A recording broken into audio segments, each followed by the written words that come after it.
저희가 지금 갈라디아서에서 우리는 뭘 보고 있냐면 바울이 가지고 있는 사상을 보는 거예요. 바울의 사상은 우리는 그리스도인이다예요. 근데 이건 바울이 만들어낸 게 아니에요. 처음부터 하나님이 계획하신 건 뭐냐면 그리스도인을 계획하신 거라고요. 처음부터.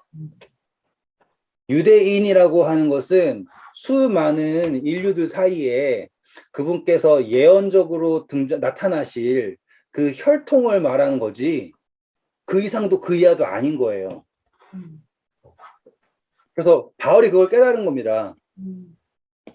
유대인이라고 하는 혈통은 누구에게까지의 약속된 믿음이 올 때까지다라고 하는 예수님까지다. 그 이후로는 더 이상 그 혈통이 우리에게 어떤 희망이 되는 게 아니라 우리에게 이미 오신 예수 그리스도가 우리에게 구원이자 모든 것이고 우리는 누구이다? 그리스도인이다. 이거예요. 그렇게 되었을 때 아시잖아요. 예수님이라고 하는 존재를 믿는다라는 게 보통 어려운 게 아니에요. 왜 어렵냐면 믿기 싫어서 어렵다가 아니라 로마서 10장에 뭐라 그래요? 전하지 않는데 어떻게 믿어요? 그렇잖아요. 이때까지만 해도 바울의 때까지만 해도 이미 미국은 발견되지도 않았죠. 이 사람들이 뭐 오스트레일리아가 있었다는 거 모르죠. 그렇잖아요. 심지어 아시아라는 것도 제대로 몰라가지고 터키 보고 아시아라고 그러잖아요. 그건 아시아도 아닌 거고.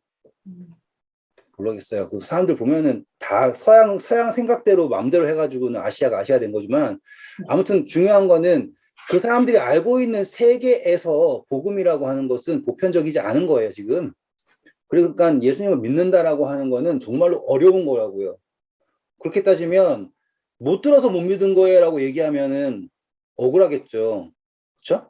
그렇기 때문에 예수님께서 우리에게 제시하시는 구원은 절대로 혈통으로 주시는 구원이 아니다라는 거는 분명해지는 거예요. 그분이 주시는 구원은 믿음이에요. 그리고 우리가 선택하는 것은 믿음으로써 아브라함의 후손이 된다 이거예요. 그래서 바울이 강조하는 건 뭐다? 우리는 육신으로서의 아브라함의 후손이 아니라 믿음으로써 하나님이 아브라함이 믿음에 그것을 의로 여기셨다라고 하는 것처럼 믿음으로써 아브라함의 후손이자 우리는 누구이다? 유대인이 아닌 그리스도인이다라는 거를 정립한 것이 바울이다라는 걸 지금 갈라디아서에서 우리가 그거를 확인하고 있는 중이에요. 네. 그러면서 지금 바울이 엄청나게 논리적으로 하나씩 설명해 나가고 있는 거예요. 맞죠? 그런데 이제 이 4장에서는요. 이것을 좀 더 뭐라고 할까요? 더 노골적으로 해요. 그게 이제 우리가 좀 이따 공부할 사라와 하가 하면서 더 노골적으로 하거든요. 일단은 우리가 4장을 들어가 보면 이 사람이 바울이라는 사람이 어떻게 논리 진행을 하는지 볼 수 있어요. 첫 번째 4장 1절 보세요. 내가 또 말하노니 유업을 이을 자가 모든 것의 주인이나 어렸을 동안에는 종과 다름이 없어서 네, 감사합니다. 여기에서 이 바울이 연속적으로 하고 있는 거는 지금 3장에 나와 있는 율법에 관한 이야기를 하고 있는 거예요. 지금 율법에 관한 이야기에 대한 연속선상에 있는 이야기예요. 그래서 유업을 이을 자라고 하는 거는 뭐가 있는 거냐면 상속권이 있다라는 거죠. 다시 말하면 자녀된 권세가 있다라고 하는 표현이에요. 그래서 지금 우리는 누구의 자손인가라고 하는 거 말하고 있는 거예요. 그래서 우리는 예수님의 자손이 그리스도인인데 어렸을 때에는 아무리 상속자여도 뭐와 다름없다 그래요? 종과 다름없다라고 얘기하는 거예요. 근데 이거는 사실상의 종이에요? 아니에요? 아니에요. 그 사실상 종은 아니에요. 근데 상태적으로 그러하다죠. 네. 사실적으로는 종이 아니에요. 네. 왜 종과 같다는 거예요? 상태적으로. 왜? 아직 어리니까 스스로 할 수 있어요, 없어요? 없어요. 스스로 할 수 없죠. 언제까지? 배워서 깨달을 때까지는 뭐와 같은 거예요? 종과 같은 거예요. 종과 같다라는 건 뭐예요? 시켜서 하는 거죠. 네.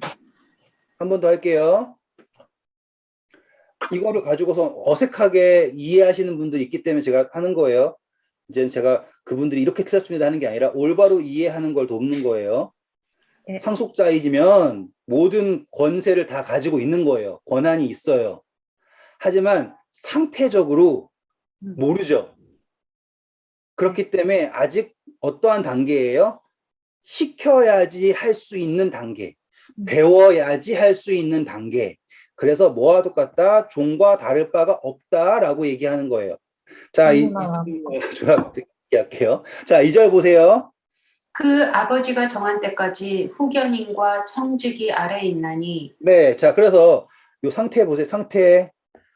상태가 어떠하다라는 거를 판단하는 건 누가 하는 거예요? 아버지. 아, 예. 설명 되게 잘하지 않아요? 네. 아버지는 당연히 누구겠어요? 하나님이겠죠? 그러니 하나님이 보실 때 다시 적자 제대로 이렇게 아들을 할게 아들이 상태적으로 아직 뭐가 안 된 거예요? 성장하지 못했죠? 네. 그랬을 때는 뭐와 같다라는 거죠? 종과 다를 바 없어요. 종이다가 아니에요. 종과 다를 바가 없다라고 하는 것은 뭐예요? 스스로 할 수 있을 때까지 뭐 해야 돼요? 들어서 할 수 있고 시켜서 할 수 있고 그러한 단계예요. 네. 그래서 언제까지라고 하냐면 누가 정한 때까지? 아버지가. 아버지가 정한 때까지, 에벌린 누님이 정할 때까지 자녀들이 이렇게 되는 거예요. 똑같은 거예요. 절대로 에벌린 누님은 자녀들을 종 취급하지 않아요. 그런데 왜 시켜요? 아니에요. 살아가니까 시키는 거예요. 뭐 하게 하기 위해서? 스스로 할 수 있게 하기 위해서. 그리고 스스로 할 수 있다는 걸 믿죠? 왜? 내 새끼니까. 자, 중요하니까 빨간색으로 다시 한번. 때는 누가 정한다? 아버지. 아버지가 정한다. 별표. 이해가 확 되시죠? 네. 우리가 정하는 게 아니에요. 우리가 이 정도 하면 그래서 선아 선생님 우리가 뭐 해야지 하늘나라 갈 수 있나요? 라고 하는 걸 정하는 거는 웃긴 거예요. 그렇죠? 그래서 정하는 건 누구다? 아버지가 어느 때까지 정한 때까지. 그래서 후견인과 청지기 아래에 있다라고 하는 거가 바로 이 율법 아래에 있다라는 것과 똑같은 거예요. 그전에는 우리는 뭐만 보고 알 수 있었다? 율법을 보고서 죄를 깨닫는 정도밖에 못했는데 이제 때가 이르면 더 이상 우리는 거기 아래 있을 이유가 없어요. 왜? 그 때가 내가 이렇다 한 게 아니에요. 이제 누가 그렇다라고 하는 거예요? 아버지가 그러하다라고 얘기한 거예요. 그 독수리가 먹이를 새끼한테 열심히 갖다 주다가 1년 넘게 키운 새끼 점점 뜸하게 오고 나중에는 막 일주일 있다 갖다 주고 그러면은 때가 이르면 가는 거잖아요. 그러니까 굶어 죽기 싫어서 날기 시작하는 게 독수리더라고요. 다큐멘터리 보니까. 그게 때에 말하는 거예요. 새끼는 자기가 늘 새끼인 줄 알죠. 입 벌리면 먹이 주는 걸로만 아는 거잖아요. 막 꽥꽥 소리 지고 난리치다가 때를 알게 되는 건 누가 알려주는 거다? 부모가, 아버지가. 똑같은 거예요. 자, 3절부터 보세요. 이와 같이 우리도 어렸을 때 이 세상의 초등학문 아래 있어서 종노릇하였더니 때가 참에 하나님이 그 아들을 보내사 여자에게서 나게 하시고 율법 아래 나게 하신 것은 율법 아래 있는 자들을 속량하시려고 우리로 아들의 명분을 얻게 하려 하심이라. 네, 감사합니다. 자, 그래서 이제 때가 찼다라고 하는 게 나왔어요. 누가 알아요? 그때는 아버지가 아세요. 그래서 그분이 오셔서 뭘 하셨냐면 일단은 어디서 났다고 해요? 율법 아래 났다 그랬죠. 네. 그 율법을 아까 여기다 따로 적을게요. 율법을 바울은 뭐라고 얘기했다 그래요? 초등학문이라 그러죠. 네. 이거는 하나님이 보시기에는 정말로 기초적인 거다라고 말하고 있는 거죠. 네. 살인하지 말라. 이거 어려워요? 와, 나 진짜 정말로 그 참는다. 내가 진짜로 그 법이 살인하지 말라 그래서 안 하는 거다. 이렇게 참고 있나요? 아니잖아요. 이거 공부해서 알아요? 아니죠. 그냥 아는 거죠. 내가 만약에 하나님과의 관계가 분명하다면 하나님의 이름은 망령되이 일컫지 않겠죠. 우상 만들지 않겠죠. 당연한 거예요. 부모를 공경하겠죠. 그렇죠? 간음하지 않겠죠. 당연한 거예요. 그러니까 이걸 자체를 고등학문에 생각하면 안 돼요. 그것을 내가 했다고 해서 만족하는 거는 정말로 안타까운 거예요. 제 아들이 나 이제 나 혼자서 화장실에서 일 보고서는 뒤처리할 수 있어를 만족하는 거가 끝이 아니다 이거예요. 맞죠? 네. 바울이 그걸 정확하게 찝은 거예요. 그가 말했잖아요. 나는 율법으로 따지면은 흠이 없는 사람이다라고 이게 있잖아요. 근데 그걸 자기가 원래 자랑이었다고요. 나는 흠이 없다. 하지만 그걸 뭐로 여겨 이제 배설물로 여긴대잖아요. 그리고선 그거를 어디까지 내려본 거예요? 하나님의 고귀한 뜻에 받쳐 보니까 이거는 뭐다? 그냥 초등학문 정도밖에 안 된다. 근데 예수님이 어떻게 오셨어요? 율법 아래에 태어나셨다라고 하죠? 네. 그래가지고 뭘 한 거예요? 아들로서, 다시 말하면 인간의 아들로서, 중요한 거죠? 예수님 뭐라고 오셨어요? 인자로 오셨다. 인자로 오셔서 무엇을 성취하신 거예요? 율법이라고 한 초등학문이라는 것을 무엇을 통해서 하나님과의 동행으로서 성취될 수 있음을 보이심으로 더 이상 인간은 어디 아래 있을 필요가 없다라는 거예요. 초등학문 아래에 있을 필요가 없다라는 거를 증명하셨어요. 어떠할 때? 동행할 때. 내가 온 것은 나의 뜻 행하러 온 것이 아니요 아버지의 뜻 행하러 왔다라고 우리 요한복음에서 계속 반복하신 거 아시죠? 네. 그러할 때 그분이 뭘 보이신 거예요? 율법의 성취를 보이셨죠? 드디어 졸업할 수 있다라는 걸 증명하신 거예요. 그래서 4절 때가 참에 하나님이 그 아들을 보내사 여자에게 나게 하시고 인자죠. 율법 아래 나게 하신 것은 상태예요. 율법 아래 있는 자들을 속량하시고 우리로 하여금 이제 종 같은 사람들이 아니라 어떤 사람? 아들이라는 것을 깨닫게 하신 것입니다. 논리 구조 이해하셨죠?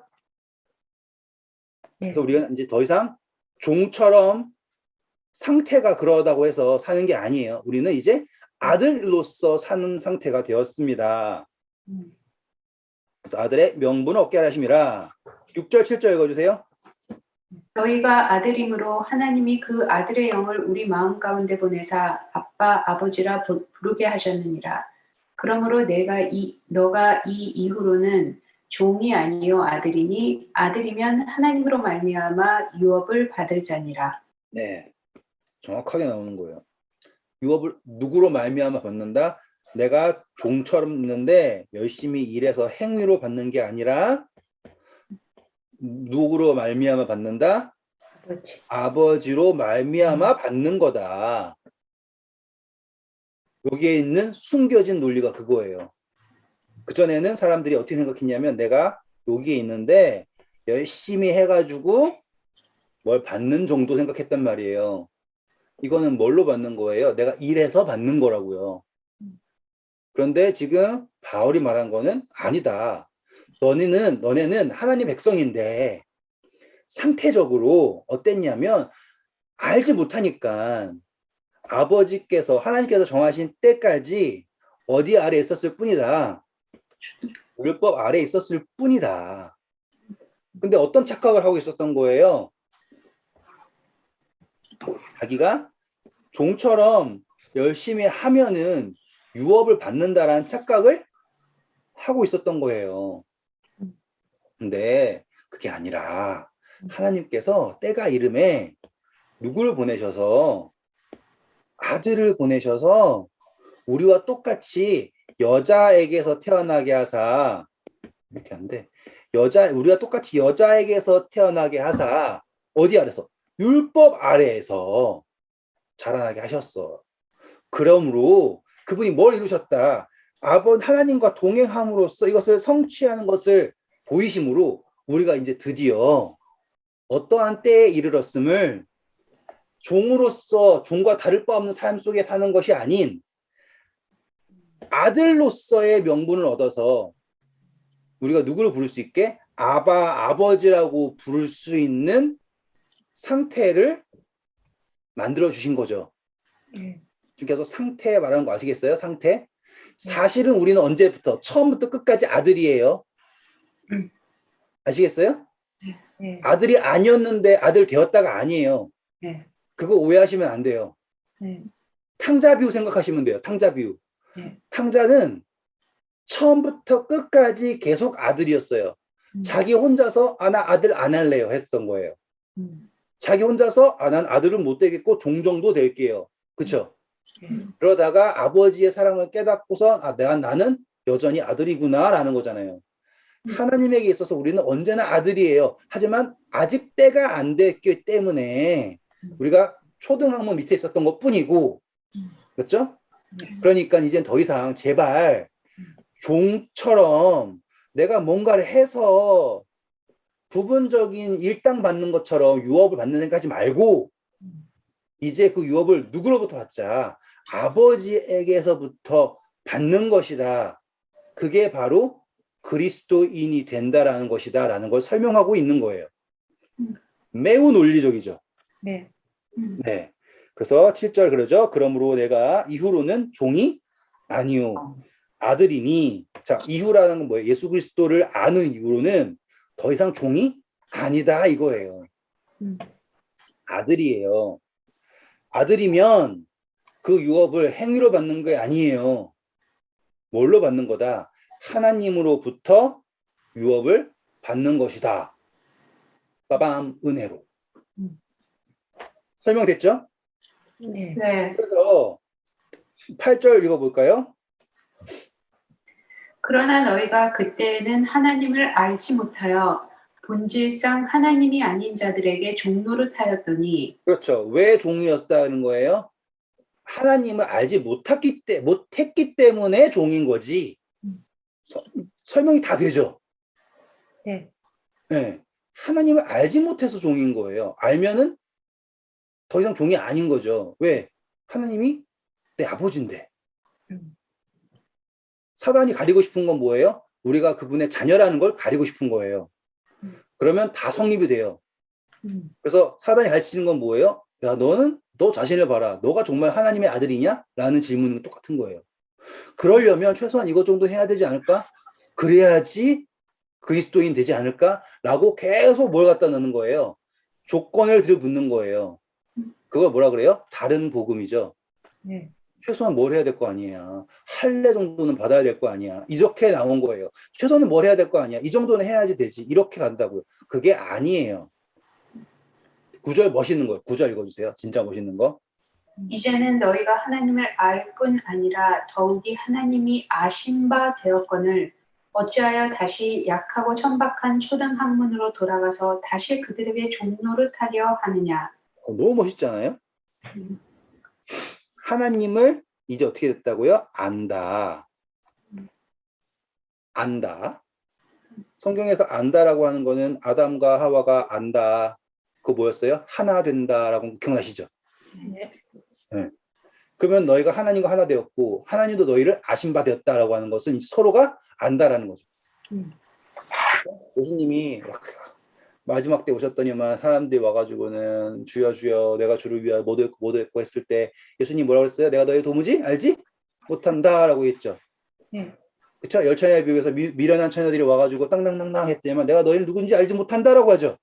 네, 지금 그거예요. 안다라는 거예요. 그러면 정확한 거죠. 열처녀에 비유해서 미련한 처녀들이 주인 신랑 나 들어보내주세요 했을 때 신랑이 뭐라 했어요? 알지? 못한다고 했죠. 그러면 그 미련한 다섯 처녀가 한 게 뭔 줄 아시겠죠, 지금? 네. 안다고 하고서는 뭐로 돌아가고 있다? 천박한 초등학문으로 돌아간다라고 하는 거예요. 그러면 그 미련한 처녀들은 무엇을 준비한 거예요? 율법, 행위, 이걸 준비한 거라고요. 바울은 뭐를 얘기하고 있어요? 하나님을 안다라고 하는 거는 뭘 의지하지 않고 나의 행위를 의지하지 않고 누구를 의지해? 믿음으로 아버지를 믿음으로 아버지로 말미암아 유업을 얻는 것을 말하는 거예요.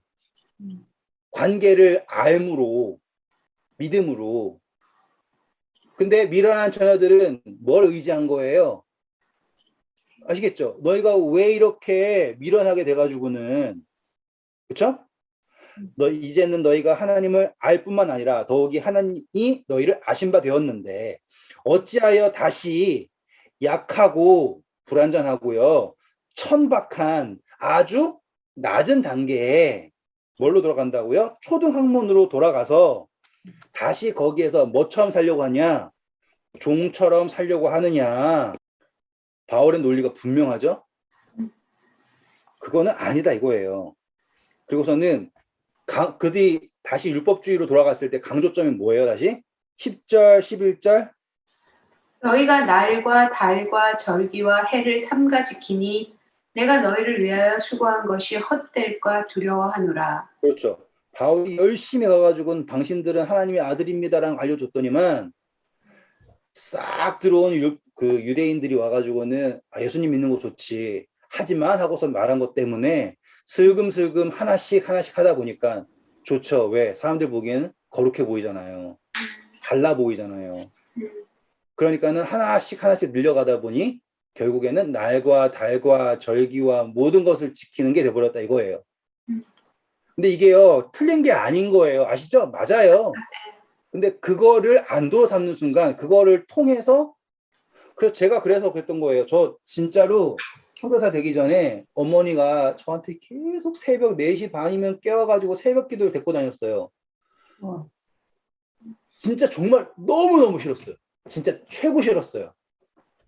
아니 내가 뭘 잘못을 했다고 새벽 기도를 이렇게 데리고 가면은 그리고 20살 때 누가 일찍 자요. 밤 한 2시, 3시 자는데 4시 반에 깨워가지고는 저만 그런 게 아니에요. 제 형제들 다 그 길 겪었어요. 형제들이 되게 착하네요. 아유, 내가 그렇게 하려 그러면은 집 나갈 것 같은데. 그러니까. 그런가 봐요. 네, 착한가 봐요, 그러면. 대학교 1학년 때 새벽 기도를 가기 한 1년 다녔는데 안 가니까 하루가 시작이 안 되던데 제가 그랬던 적도 있어요. 와. 우와. 난 새벽 기도를 안 가면 하루가 시작이 아니었어. 아, 그러던 애가 나쁜 일, 좋은 일을 보셨습니다. 네. 아무튼 말 잘하셨어요. 근데 그게 나중에는 모양이 되는 거예요. 내 모양이. 그러면서 그게 자랑이 돼요. 그래서 제가 뭐 2년 반인가를 쉬지 않고 비가 오나 눈이 오나 새벽 기도를 가가지고 나중에 거기서 막 거의 막 설교도 맨날 하고 아무튼 그런 식으로 하면서 나중에는 은근슬쩍 소개할 때 저는 새벽 기도를 다녔고 이런 식으로 하는 거예요. 그러면 옆에 듣는 사람은 와. 거예요. 네, 제가 성경을 통독을 30몇 번을 했고 그러면 옆에서 와 한다고요. 전 속으로 겸손한 척은 하지만 자랑을 하고 있고요. 다 좋은 거예요. 그런데 그게 뭐가 되는 순간, 모양이 되는 순간 그게 무너진다 이거예요. 지금 바울이 걱정이 그거예요. 뭐 월삭 기도회 하잖아요. 그 한국에서 월삭 기도 해가지고 매달 초 되면은 아침에 가가지고는 뭐 예배 드리고 새 신년 예배 드리고 뭐 하잖아요. 거기 안 가면 약간 좀 믿음 없는 것 같고 추계 기도주일 해야 되겠고 열망 기도주일 해야 되겠고 그러면서 믿음 있는 사람이라면은 장막 부흥회도 가야 될 것 같고 나는 그거 한 번도 빠짐이 없고 이번에 제가 뭐 이거에 뭐 몇 년째 오는 겁니다. 이런 것들이 틀린 게 아닌데 뭐가 되는 순간 모양과 형식이 되는 순간 그게 무서운 거라고요. 그래서 이번에 좀 열심히 해서 좀 거룩하게 되려면 어떻게 될까? 자, 그러면 새벽 기도부터 시작해. 작정을 하고 백일 기도, 새벽 기도 시작. 그러면 뭐가 될 거야? 그거 자체가 문제라는 거예요. 이해하시죠? 이게 틀린 게 아닌데 그런 거를 뭐처럼 모양으로 돼가지고 거룩이라는 것처럼 돼가지고 그러면 딱 그런 순간 뭐랑 다른 게 없는 거예요. 108배랑 다른 게 없다니까요. 100일 치성기도랑 상관없다, 다른 바가 없다고요. 어머니들이 정한수 떼어놓고서 비나이다, 한신력기 비나이다 뭐가 다르냐고요. 음. 근데 그 차이점이 뭐냐면 믿음에서 오는 확신이라는 거예요. 믿음에서 오는 확신. 음. 그래서 믿음이라는 확신을 가지고 그 다음부터 변하는 것과 내가 이렇게 빌어 가지고 하나님이 내 목소리 듣게 하는 것과는 큰 차이라고요. 음. 그죠. 완전히 다르죠. 그렇죠. 바알 선지자들이 재단에다가 하고서는 막 밤새도록 소리를 치고 채찍질하고 칼로 찢고 막 난리 쳤는데 들어요, 안 들어요? 안 듣잖아요. 엘리야 그러잖아요. 야, 너네 신이 잠자나 보다 좀 더 크게 소리 질러봐라. 그러잖아요. 근데 엘리야는 어떻게 기도해요? 내 음성을 들으시는 것을 믿습니다. 감사합니다 하고 기도하잖아요. 음. 차이점 아시겠죠? 네. 그러니까는 바알 선지자는 뭐만 하는 거예요? 모양은 엄청나죠. 사람들이 봤을 때는 뭐가 될 것 같아요? 엘리야는 혼자고. 네. 바알 선지자 잔뜩. 그날이 날치면 누구 거 들어줄 것 같아요? 사람 입장에서는. 날개치는 그렇죠. 근데 하나님 입장에서는 그게 있는 아니다라는 거 확실하게 이해하시죠, 이제? 네. 네. 그래서 바울이 그것을 천박한 초등학문이라고 얘기한다 이거예요. 그러니 이 갈라디아서를요, 유대인들이 읽어도 생각해봐요. 열받겠죠. 음. 진짜 열받겠죠. 바울 미워할 만하죠. 그렇지. 근데 바울이 전통을 사랑하던 사람인 거 기억나시죠? 그 사람이 자기가 제일로 사랑하던 걸 뭐라고 얘기하고 있어요? 천박하다라고 얘기하고 있어요. 배설물이다라고 얘기하고 있다고. 그러니까 그가 얼마나 변했다라는 거 아시겠죠? 저도 그거 경험한다니까요. 제가 진짜 저는 정말로 진짜로 여기에 빠져있던 사람이에요. 근데 요즘에 정말 절실하게 느끼는 게 그거예요. 아니다. 내가 믿고 있던 모양이라고 하는 거, 지식이라고 하는 거 아니다. 정말로 모든 거는 은혜예요. 그리고 그 은혜를 어떻게 나아갈 것이냐예요. 내가 거룩한 모양으로 나아갈 것이냐, 아니면 그분이 나를 있는 그대로 받으신다는 걸 믿고 나아갈 것이냐. 차이가 크다라는 거예요. 내가 옆에 있는 사람한테 예수님 믿으세요라고 얘기할 때 예수님 믿으려면 여러분 몰랐죠? 저건 틀렸고요. 이건 맞아요. 그렇게 소개하는 게 아니에요. 저쪽에 다른 교회들이 있는데요. 이 사람들은 틀렸고 우리께 맞아요. 이거 오세요. 그러는 순간부터 망하는 거라고요. 맞아요. 우리는 그 사람이 어떤 상황이 있든지 이거는 기억하셔야 돼요. 그 사람이 어떠한 상황이 있든지 예수님께 일단 나가게 하는 게 목적이지. 맞아. 그 사람이 예수님께 어떻게 나가게 하는 거를 가르친 사람이 아니다라는 거는 진짜로 못 박듯이 기억하셔야 돼요. 아멘. 제가 깨달은 게 그거라니까요. 우리는 제가 정말 제 스스로를 미친놈이라 생각할 수밖에 없던 게 제가 그것만 했다니까요. 정말 거기에 빠져가지고 이건 맞고 저건 틀리고 그러니까 이게 진리고 이게 짱이니까 여기 오세요라고 하는 그 생각만 했지 거기에서 막 자부심 느끼고 살았지 이 사람을 당장 예수님에게 나아가게 하는 걸 못했다니까요. 그래서 마약 중독한 사람들 보면 이상 쳐다보고 알코올 중독자 보면은 저 사람은 자제력이 없기 때문에 안 되는 것 같고 그러니까는 뭘 모르는 거예요. 하나님께서 주시는 가치는 못 보고요. 뭐만 보는 거예요. 형식만 본다 이거예요. 아니. 본론으로 들어가겠습니다. 자, 본론 들어가면은 이 4장에서 바울이 분명하게 얘기해요. 그가 두려워하는 건 뭐예요? 하나님께서 가르치신 복음이 복음으로 남지 않고 무엇이 되는 거 걱정하는 거예요? 저주가 되는 것을 걱정하는 거예요. 맞죠? 네. 네. 우리가 가진 복음이 저주가 될 수 있다는 것도 이해하시죠? 네. 네. 그러니까 우리는 정말로 하나님을 올바로 전해야 해요. 네. 그래야지 생명이에요. 바리새인들처럼 바다와 건너다니면서 어떻게든 한 명이라 전도하려고 노력하는데 나중에는 자기보다 더 큰 죄인을 만든다라고 하잖아요. 그런 전도는 전도가 아니에요. 자, 4장 오겠습니다. 다시 돌아오겠습니다. 11절까지 했고요. 헛되게 할까 두려워한다. 12절 보세요. 형제들아 내가 너희와 같이 되었은즉 너희도 나와 같이 되기를 구하노라. 너희가 내게 해롭게 하지 아니하였느니라. 네, 내가 이게요. 표현 자체가 바울이 뭘 얘기하냐면 여기 그림 그릴게요. 바울은 여기에는 형제라고 쓸게요. 형제라고 그냥. 오, 됐네. 바울은요, 모양으로서, 형식으로서 최고의 경지에 이르렀다라고 자기가 스스로 얘기했죠. 네. 네.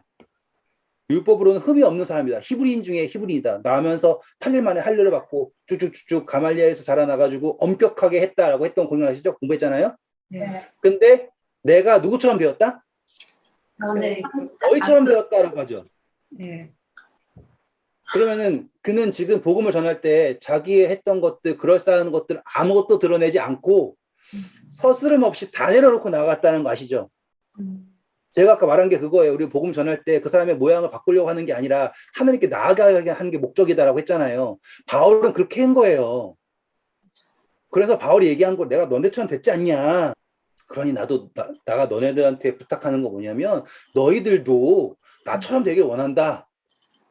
이 말은 나처럼 율법주의가 되라는 게 아니라는 거예요. 복음을 위해서 서스름 없이 예수 그리스도께 있는 그대로 나아가고 모든 사람들을 있는 그대로 예수님께 전하는 사람이 되기를 원한다라는 표현이에요.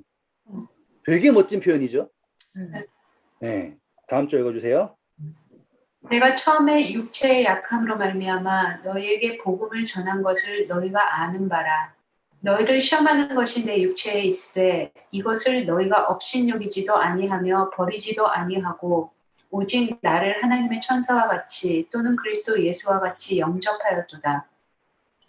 너희의 복이 지금 어디 있느냐? 내가 너희에게 증언하노니 너희가 할 수만 있었더라면 너희의 눈이라도 빼어 나에게 주었으리라. 네, 감사합니다. 자, 이걸요, 제가 해석을 해드릴게요. 자, 일단은 기본적으로 사람들이 다 이해하고 있는 거. 바울이 눈이 되게 안 좋았다. 그게 기본적으로 다 이해하고 있는 거예요. 그래서 바울이 내가 이렇게 큰 글자로 너희에게 편지를 쓰는 걸 봐라 하고서는 그 사람 눈이 안 좋아가지고 크게 글씨를 써서 보냈다. 이렇게 해석을 하는 거가 이제 보시면 나오는 것들이에요. 그래가지고 바울이 눈이 안 좋았어가지고 사람들이 눈을 빼가지고 바울을 주고 싶을 정도로 바울을 사랑했다라고 하는 게 그냥 일반적으로 해석하면 그렇게 나와요. 근데 지금 이 문맥에서 육신의 연약함을 내가 지병이 있어가지고 너네한테 복음을 전했다고 해석하는 거는 조금 아쉽죠. 네. 제가 바울이 아팠는지 안 아팠는지 제가 몰라요. 제가 그 만나본 적이 없어서. 근데 우리가 문맥으로 한번 보시면 좀 더 깊이 있는 묵상이 될 것 같아서 제가 지금 새롭게 한번 해석해 볼게요 라고 얘기한 거예요. 그렇다고 해서 제가 기존에 있는 것들을 다 틀렸다라고 얘기하는 게 아니라 문맥에서 바울이 얘기하고 싶은 게 갑자기 내가 아팠어 라고 내가 아파가지고 너네한테 복음 전했다라는 거 조금 이상하잖아요. 그렇죠? 네. 한번 볼게요. 다시 제가 읽을게요. 12절부터 할게요. 형제들아 내가 너희와 같이 되었은즉 너희도 나와 같이 되기를 구하노라. 너희가 내게 뭐 하지 않았다 그래요? 해롭게 하지 않았다라고 하는 건 뭐예요? 아까 바울이 이 사람들처럼 되었을 때 형제들이 바울을 뭐 했다? 공격하지 않았어요. 그쵸? 이게 표현이 그거예요. 그쵸? 네. 그러면 똑같은 반대말로 유대인들이 뭐 하면 안 돼요? 공격하면 안 되죠. 네, 바울이 형제처럼 되었을 때 너 그거 틀렸네. 너 만약에 예를 들어서 제가 인도에 갔잖아요. 인도에 가가지고 힌두교 사람들이 지냈어요. 힌두교 사람들이 지냈는데 너가 우리처럼 되려면 너 일단 여기 점부터 찍어. 그래야 우리처럼 된 거야. 너 아침마다 향 피우고 뭐 해? 그래야 우리처럼 된 거야. 이렇게 하지 않았다라는 표현이에요. 반대로 유대인들은 어떻게 됐어요?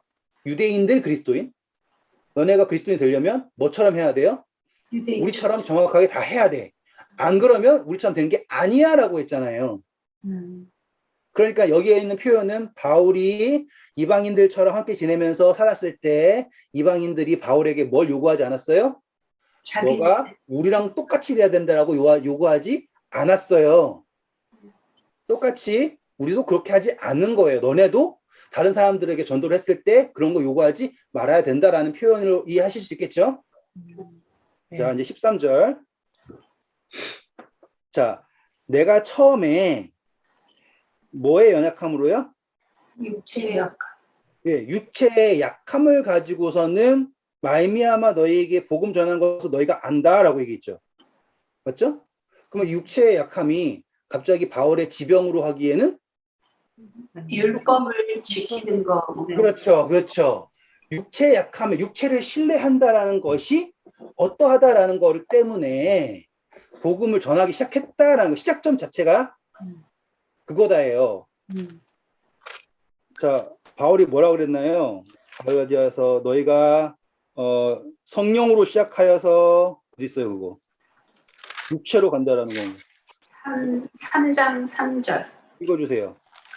너희가 이같이 어리석으냐? 성령으로 시작하였다가 이제는 육체로 마치겠느냐? 네, 맞죠? 네. 지금 갈라디아서에서 육체라고 하는 거는 누군가의 지병을 얘기하는 게 아니다라는 거를 맞죠? 네. 그러니까 제가 억지로 하는 건 아니라는 걸 좀 이해해 주세요.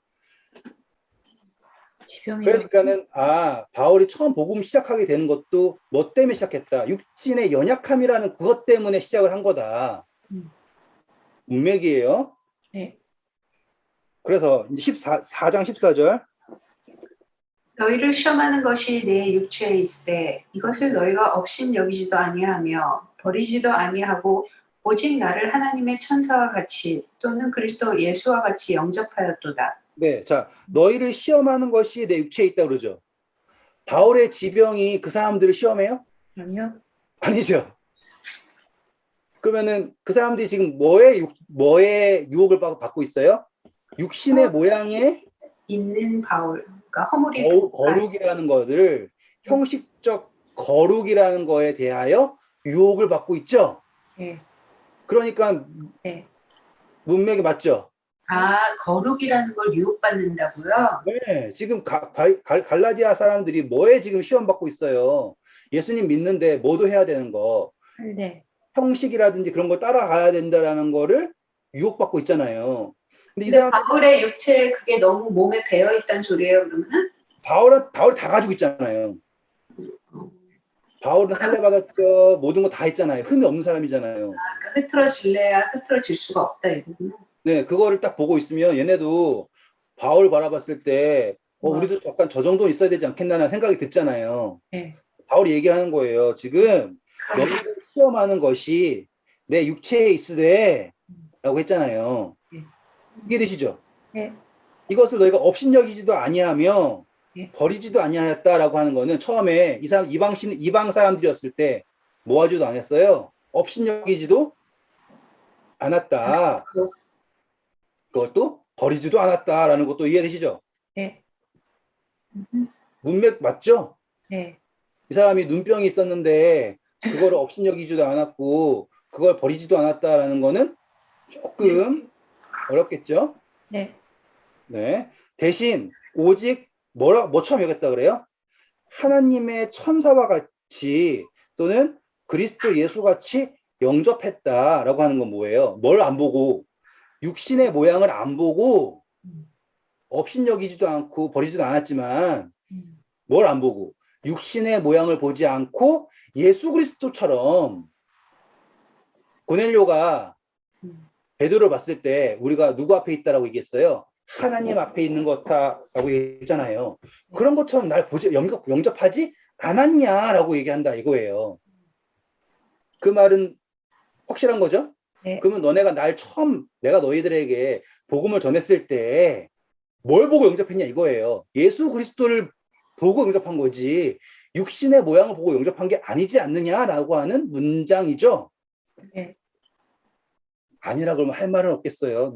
제가 요즘 여러 사람들을 만나고 특별히 학교에서 여러분들과 얘기해 봤는데 논리라고 하는 거는 상관이 없구나라는 걸 알게 되었어요. 뭐라고 하는 거는 뭐? 논리라고 하는 거는 상관이 없어요. 그렇지. 그게 네. 상관이 있으면 이렇지 않지. 네, 그러니까 논리로 대화하지 않는 사람들이 엄청나게 많구나라는 걸 제가 뼈저리게 믿고 있기 때문에 지금 논쟁을 만들고 싶지가 않아요. 그냥 지금 저희는 지금 문맥을 읽고 있어요. 그렇죠? 그래서 갈라디아 사람들은 순수한 사람들이었나 봐요. 그래요. 그잖아요. 바울한테 바울이 그렇게 다가와도 이렇게 이걸 보면 참 되게 순수하게 사람을 받아들인 거잖아요. 그죠? 그렇게 볼 수 있고요. 음. 하지만 변질됐다는 거 보면 더 슬프죠. 그런 사람들을 변질시키는 능력이 유대인들한테 있는 거죠. 우리한테도 있고. 제가 안 얘기했어요, 그거는. 감사합니다. 자, 그러니까 여기 문맥에서 분명히 이해하셨어요, 이제. 이게 처음 영접했을 때와는 왜 달라지느냐라는 거를 의도하고 있는 거죠. 15절 읽어주세요. 너의 복이 지금 어디 있느냐? 내가 너희에게 증언하노니 너희가 할 수만 있었더라면 너희의 눈이라도 빼어 내게 주었으리라. 네, 감사합니다. 자, 너희의 복이 지금 어디 있느냐라고 얘기하죠. 그러면 뭐예요? 행위에 있느니 아니면 예수님을 믿는 믿음에 있니? 라고 얘기하는 거예요. 맞죠? 네. 네, 너희의 복이 어디 있느냐라고 하죠. 네. 그 내가 너희에게 증언하는데 우리는 이 사람들이 얼마나 하나였어요? 눈이라도 줄 정도로? 그렇게 사랑했다. 눈이라도 빼어서 줄 정도로 분명히 완전히 하나 되었지 않았니? 어떠한 차이가 분명히 있는데도 육체적으로 육신의 거룩에서 바울이 가지고 있는 것도 형제가 가지고 있는 것 완전히 다르잖아요. 네. 하지만 이 두 유대인, 이방인이 누구 안에서 그리스도 안에서 완전한 하나였는데 맞죠? 문맥에 네. 16절 읽어주세요. 그런즉 내가 너희에게 참된 말을 함으로 원수가 되었느냐? 자, 이제 뭐예요? 바울이 육신의 거룩함을 쫓아갈 필요가 없다라고 얘기하는 걸 참된 말을 했는데 그렇게 우리가 하나였는데 이제 내가 그걸 하지 말라고 했다고 갑자기 너네가 육신의 거룩함을 빌미로 나를 원수라고 하느냐라고 하는 거죠. 네. 문맥으로 이해되시죠? 네. 이거. 눈병이 있었는데 그러면은 조금 어렵다라는 거.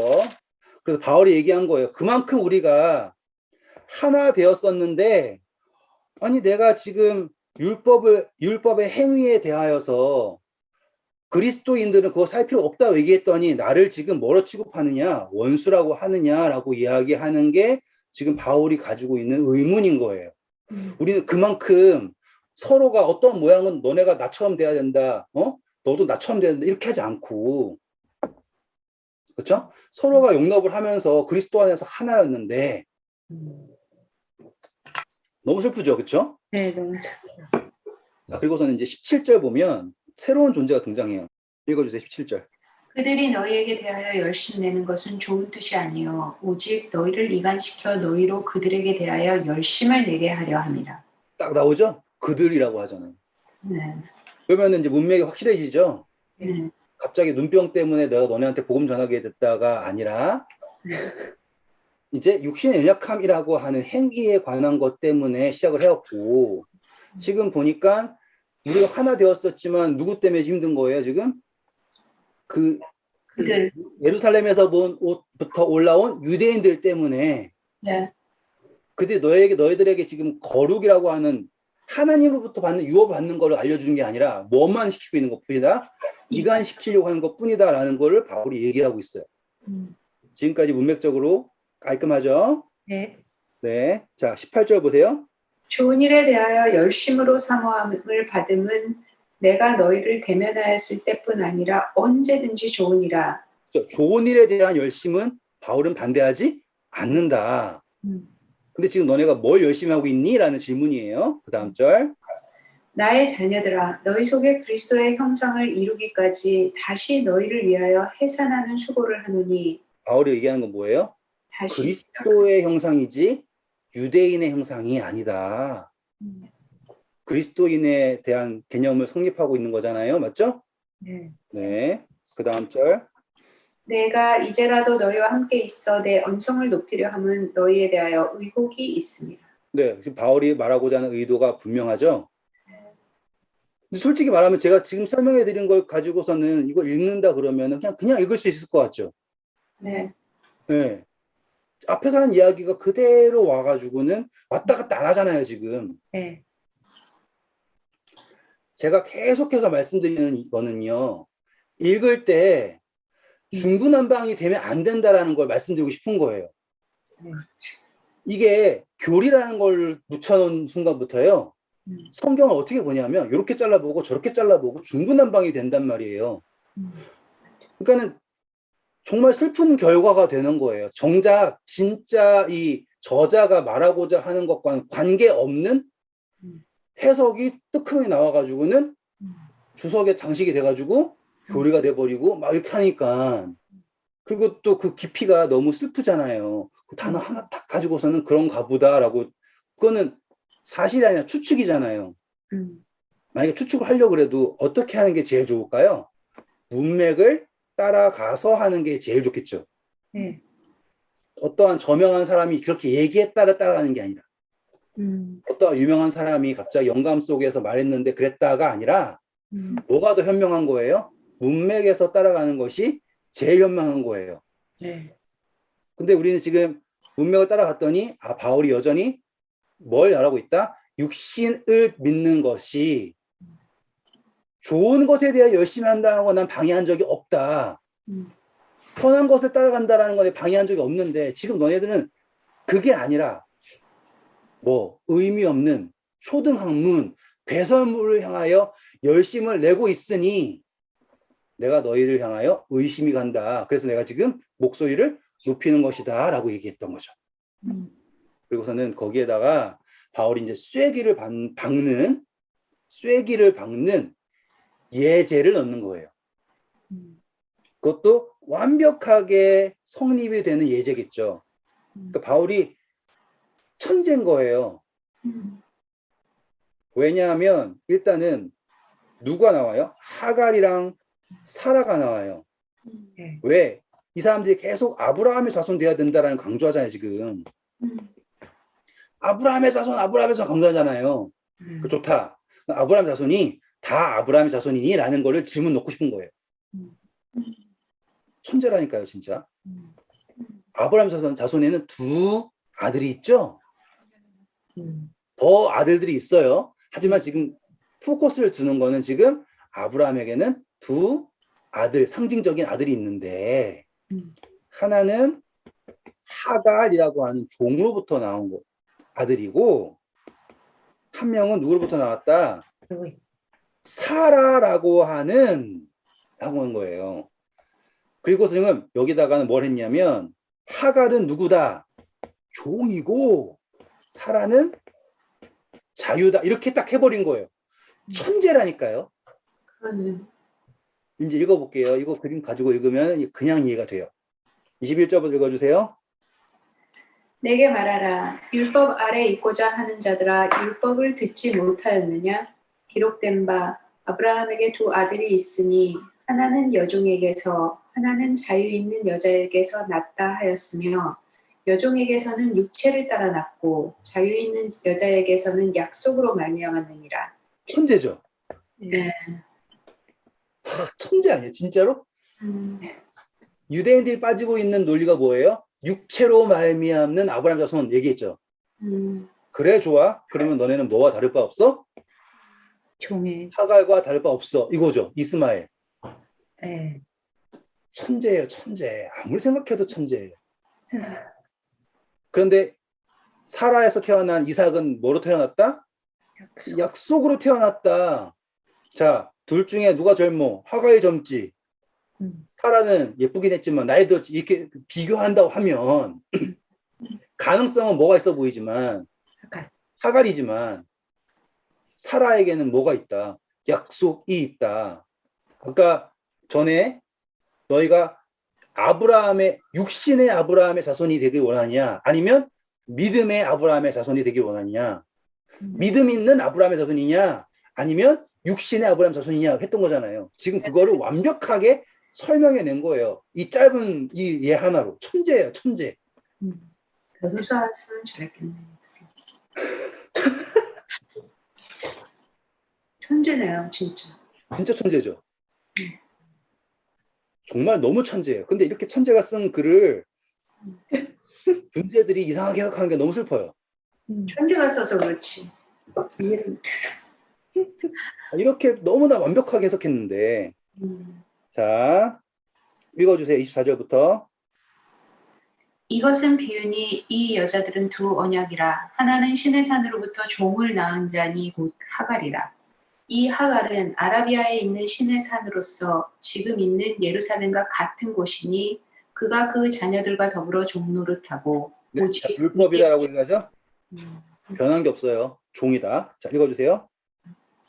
오직 위에 있는 예루살렘은 자유자니 곧 우리의 어머니라. 기록된 바 잉태하지 못한 자여 즐거워하라. 산고를 모르는 자여 소리질러 외치라. 이는 홀로 사는 자의 자녀가 남편 있는 자의 자녀보다 많음이라 하였으니 형제들아 너희는 이삭과 같이 약속의 자녀라. 네. 그래서 뭘 한다고요? 율법이다, 약속이다라고 하는 거죠. 그런데 이것이 하갈은 금방 되죠. 그렇죠? 사라가 아브라함한테 들어가라고 하니까 겁 생겼어요. 예. 하지만 거기에는 뭐가 없어요? 약속이 없다고요. 사라는 어떻게 써요? 믿음으로 기다렸죠. 네. 지금 그 의미예요. 지금 너네는 약속의 자손이다라고 하는 건 뭐냐면 약속을 믿고 기다릴 수 있어야 되지. 계속해서 뭘 보는 거예요? 하갈처럼 당장 보고 있는 거 아니냐라고 하는 거를 우회적으로 표현한 거예요. 천재라니까요. 그리고 재밌는 건 뭐예요? 29절. 그러나 그때 누가 누구를 박해했대요? 육체를 따라난 자가 성령을 따라난 자를 박해한 것 같이 그러네. 이제도 그러하다 그러죠. 이렇게까지 잘 설명해 줬는데 왜 이해를 못할까? 제가 말씀드렸잖아요. 논리는 의미가 없어요. 믿기 싫으면 안 믿으라. 지금 똑같아요. 누가 누구를 핍박한대요? 육체로 태어난 사람이 약속의 자손들을 핍박한다 이거예요. 지금도 그러하다. 그 지금이 이 지금 말하는 거예요. 아주 콧대가 높아가지고 잘나가지고 핍박을 하죠. 맨날 생각하는 건 뭐라 그래요? 아, 우리가 남은 무리여서 핍박받는다고 하는데 정작 아니라니까요. 제일로 열심히 핍박하는 사람이 김준식이에요. 넘어갈게요. 부끄러운 줄 알아야 됩니다. 김준식이.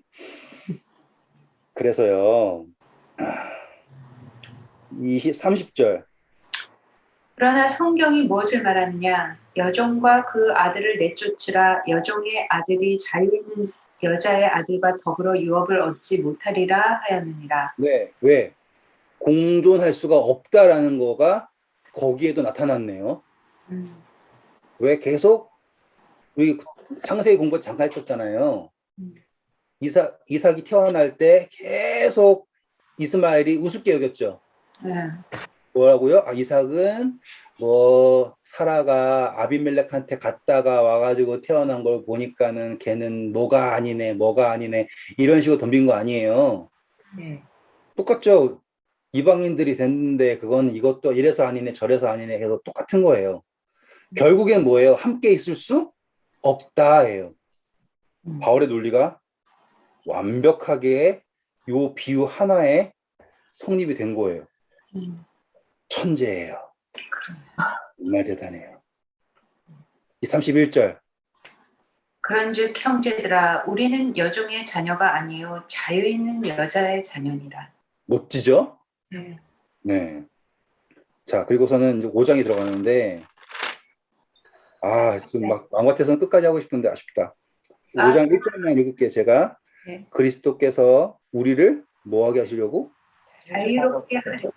자유롭게 하려고 자유를 주셨으니 그러므로 굳건하여 서서 다시는 종의 멍에를 매지 말라.